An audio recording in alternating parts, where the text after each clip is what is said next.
Sebanyak 47 tenaga kerja Indonesia yang diselundupkan secara ilegal dari Pulau Cemara ke negara Malaysia digagalkan petugas patroli Pol Air Polda Kepri di perairan Barelang, Batam, Kepulauan Riau.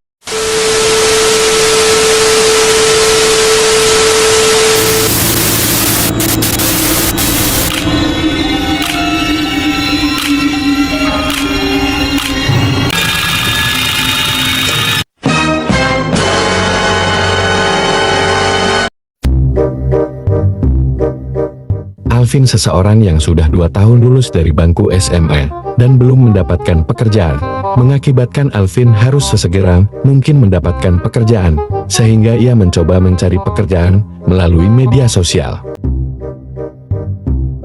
Di tengah kegelisahan yang dirasakan Alvin, Heru yang sedang mengendarai motor tidak sengaja melihat Alvin yang merupakan teman lamanya saat mereka duduk di bangku SMA.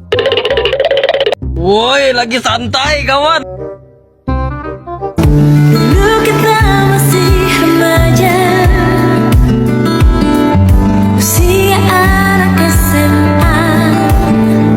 Lantas Heru memarkirkan kendaraannya lalu menghampiri Alvin. Setelah sekian tahun tidak bertemu, di tengah perbincangannya Alvin mengeluhkan kondisinya yang sampai saat ini masih belum mendapatkan pekerjaan semenjak ia lulus dari bangku SMA. Lalu Heru yang sudah lama bekerja di luar negeri berniat untuk menawarkan pekerjaan serupa dengannya untuk bekerja di luar negeri.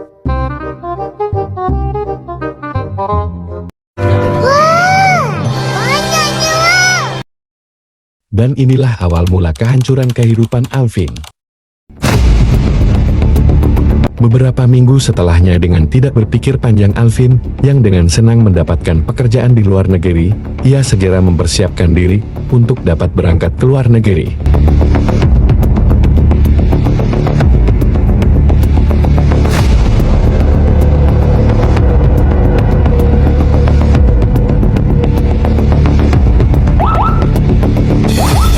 Roger TKP, siap, 86.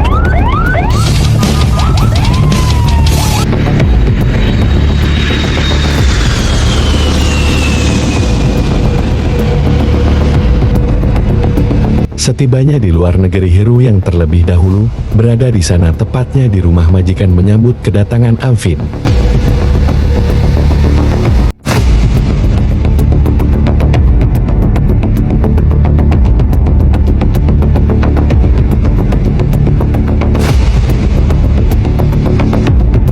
Tidak berselang lama Alvin dan Heru masuk ke dalam rumah majikan tersebut yang bernama Pak Burhan. Disitulah Heru memperkenalkan temannya kepada majikan tersebut untuk dapat mengizinkan Alvin bekerja di rumah tersebut.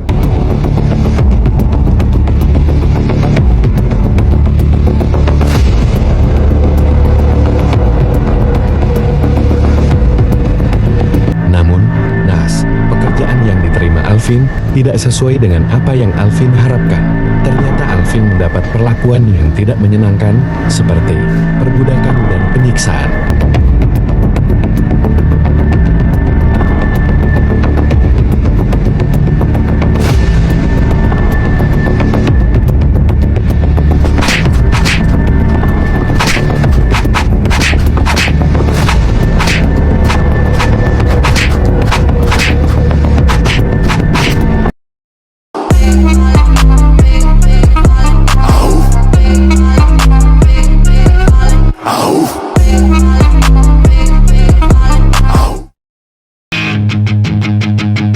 Sahabat sejatiku, hilang kadar ingatanmu di hari kita saling berbagi. Dengan kotak sejuta mimpi, aku datang menghampirimu. Ku perlihatkan semua hartaku. Kita selalu berpendapat kita ini yang terhebat. Kesombongan di masa muda yang indah.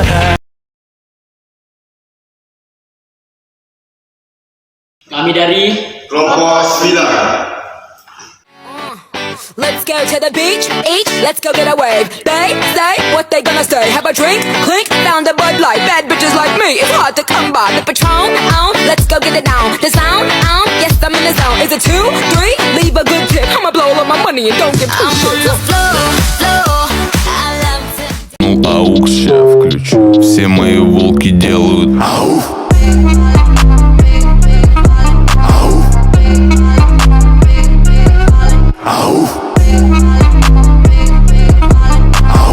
Oke, hari ini kita akan melakukan wawancara tentang tenaga kerja Indonesia di wilayah Kelurahan Sejang. Все мои волки делают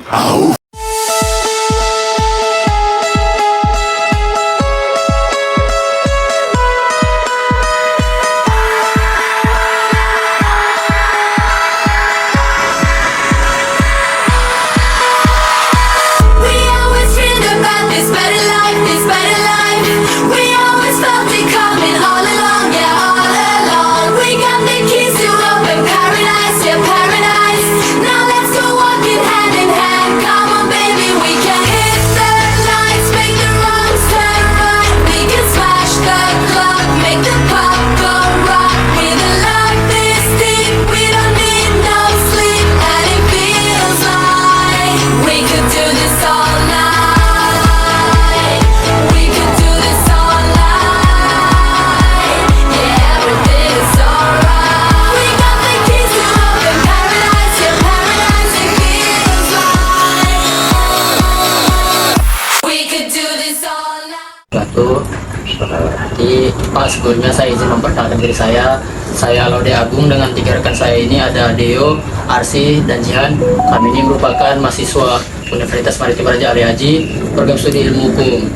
Jadi tujuan saya dengan rekan-rekan saya datang ke tempat Bapak ini sebagai RT, kami ini mau meminta izin karena kami akan melakukan wawancara ke warga-warga sekitar sini, Pak. Jadi itu juga saran dari dosen kami. Jadi sebelum kami untuk turun langsung untuk wawancara, perlu jadi kami izin dulu sama Bapak. Jadi untuk yang akan kami wawancara itu sebenarnya tentang permasalahan tenaga kerja ilegal, Pak. Sebagai gitu, ada tambahan enggak? Tenaga kerja Indonesia yang bekerja di luar negeri kan ada yang legal ataupun ilegal, Pak, gitu. Legal nih secara artian mereka nih resmi bekerja di luar negeri. Kalau yang ilegal nih kadang mereka yang seperti kita ketahui mungkin dijanjikan kerjanya gini tapi tiba di sana mereka menjadi admin judi seperti yang berada ke Kamboja itu, Pak, ya. Iya, Itu kan banyak masyarakat Kepri khususnya, Pak. Betul. Karena berita yang beredar dari Kemenkumham pun bilang katanya sasaran yang utamanya itu anak tamatan SMA, Pak. Untuk baru lulus SMA karena mereka tergiur gaji yang tinggi dengan fasilitas yang didapatkan di sana gitu. Ya diiming-imingin dengan janji ya. Ya, Iya, biasanya itu kayak gitu kurang lebih kan, Pak? Iya. Begini, saya pun pernah ngobrol sama anak saya nih kan, yang laki-laki karena dia udah dewasa, udah ke sekolah. Jadi saya tanya, nak mau kerja nak? Jadi saya cuma tanya, mana kebunnya? Wah, judi itu ya. Dia tahu, berarti dia sudah ngerti tuh. Kau kawan pernah pergi juga tuh. Untuk apa yang itu dia bilang kan? Mendingan ke sini aja, sini kan masih banyak pekerjaan, dia bilang kan. Hanya untuk ngambil ibaratkan bongkar emas, tapi ruginya banyak, dia bilang. Di sana terikat lagi, dia bilang, untuk apa gitu. Apalagi kalau udah sampai di sana pun untuk yang ilegal ini kan nggak ada jaminan mereka bakalan selamat terus kan, Pak. Nggak ada jaminan kesehatan mereka hidup di sana, nggak ada jaminan mereka bisa balik lagi ke negara kita. Betul. Ada pengalaman nih. Sebenarnya ada sih tetangga kita yang berangkat ke Kamboja. Tapi saya nggak bilang siapa orangnya, tapi ada tetangganya tuh pergi setelah dia kontrak setahun nggak sampai 8 bulan, 6 bulan dia berangkat, dia balik, dia harus membayar penaltinya tuh. Karena nggak sesuai sama kontrak tadi. Akhirnya balik, nyambung ke anaknya, kakaknya sampai sekarang dalam 2 tahun. Tapi dia bisa balik, Pak. Nggak bisa. Oh, nggak bisa. Bisa balik. Sampai kontrak itu sampai selesai. kontrak itu selesai. Baik, sekarang saya bersama dengan Adi, umurnya berapa? 26 tahun. Status kakak apa? Belum menikah, Belum menikah. masih lajang. Kira-kira kakak tahu nggak sih tentang TKI? Untuk TKI itu yang saya tahu tuh biasanya orang-orang Indonesia yang kerja di luar, Oh, iya, luar betul. negeri. Seperti itu aja sih normal-normal yang saya tahu. Oh, Oh, berarti kira-kira kakak tahu lah ya. Tahu sih kita. Kalau misalnya ada tawaran nih, kak mau nggak sih jadi TKI? Kalau untuk TKI saya sebenarnya belum ada kepikiran untuk ke sana sih. Kalau ada tawaran pun sepertinya enggak. Walaupun secara legal. Secara legal, secara ilegal juga nggak ada kepikiran mau ke sana. Walaupun gajinya tinggi gitu nggak boleh. Nggak ada. Karena kita mau bangun negara kita sendiri, kita harus kerja di negara kita sendiri. Oh gitu. Menurut kakak penting nggak sih adanya penyuluhan tentang TKI ini pada warga sekitar sini? Kalau untuk penyuluhan saya rasa penting juga, tapi sampai sekarang kan memang belum ada. Jadi diharapkan dengan adanya mahasiswa-mahasiswa ini bisalah untuk memberikan ide-ide kepada pemerintah untuk memberikan penyuluhan. Makasih ya kak atas waktunya. Iya. Oke, baiklah, perkenalkan nama saya Arsi Ulatha. Saya bersama dengan Abang Bang Wibi. Baiklah Bang Wibi, saya mau nanya nih, bagaimana apa yang Abang ketahui tentang tenaga kerja Indonesia di PDAI? Kalau semua teman saya ialah TKI itu ya warga Indonesia yang memenuhi syarat sesuai dengan jangka waktu tertentu. Kalau ada tawaran nih, misalnya ada tawaran dari kerabat, saudara, teman dekat untuk bekerja di luar negeri, apakah Abang berminat? Sesuai kapasitas lah mungkin, itu disesuaikan dengan porsinya. Kalau memang membutuhkan untuk bekerja di luar negeri, ya pastikan itu bisa jadi ini salah satu opsi untuk bekerja di luar negeri. Berarti ada kemungkinan juga untuk bekerja di sana. Tetapi jika tawaran itu bersifat ilegal Bang, misalnya jadi customer judi di sana, seperti yang kita ketahui kan ada yang berangkat di sana untuk customer judi dari Batam, Kamboja itu Bang, gimana tuh Bang? Apakah berminat juga? Kalau menurut saya pribadi, kalau memang itu hal-hal buruk dan hal-hal negatif, saya rasa itu tinggalkan saja.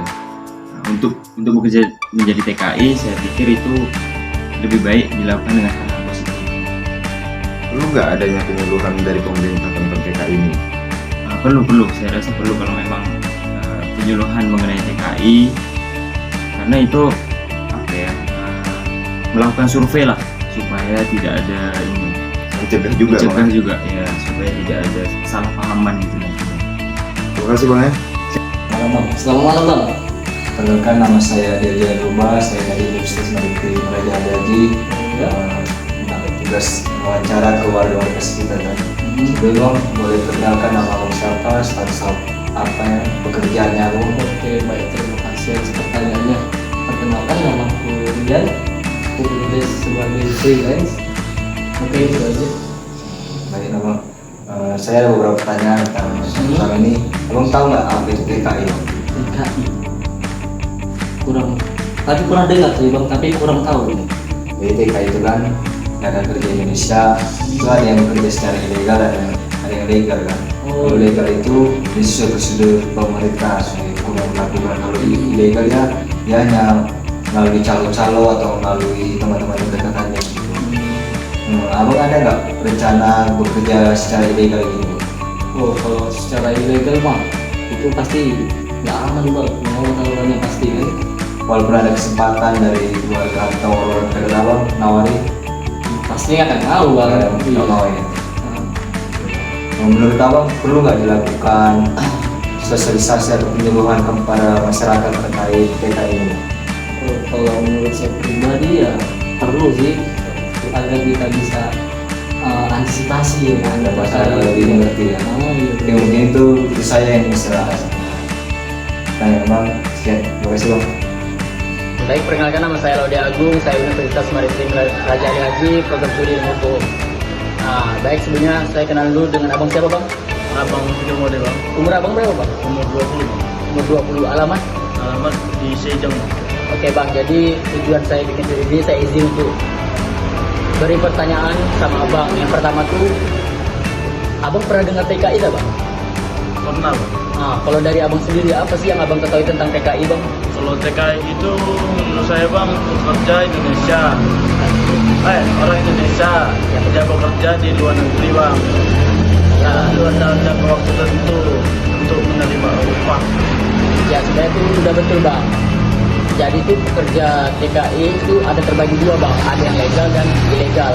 Seperti yang kita tahu kan, legal itu kan yang langsung dari izin pemerintahnya itu jelas. Terus yang satunya lagi ilegal itu seperti dari calo. Mungkin Abang pernah dengar juga lah. Terus pertanyaan kedua, kalau ada kesempatan, abang berminat nggak untuk kerja di luar negeri sebagai pekerja imigran? Untuk sampai saat ini belum ada minat saya untuk ke bekerja di luar negeri karena alhamdulillah udah dapat Ada pekerjaan di sini. bagus ya. Terus pertanyaan terakhir tuh Bang, kira-kira menurut abang perlu nggak adanya penyuluhan atau sosialisasi langsung dari pemerintah ke masyarakat tentang TKI ini sendiri Bang? Menurut saya perlu dong. Kenapa tuh Bang kira-kira perlu? Karena untuk Agar masyarakat mungkin lebih paham lagi ya, Bang. untuk kita memberi paham masyarakat dan biar mereka lebih paham untuk bekerja di luar negeri itu kayak mana Kondisi di sana. kondisinya. Nah, itu aja sih Bang. Oke, mungkin sekian Bang ya dari saya ucapkan terima kasih atas waktunya untuk mau diwawancara. Terima kasih Bang ya.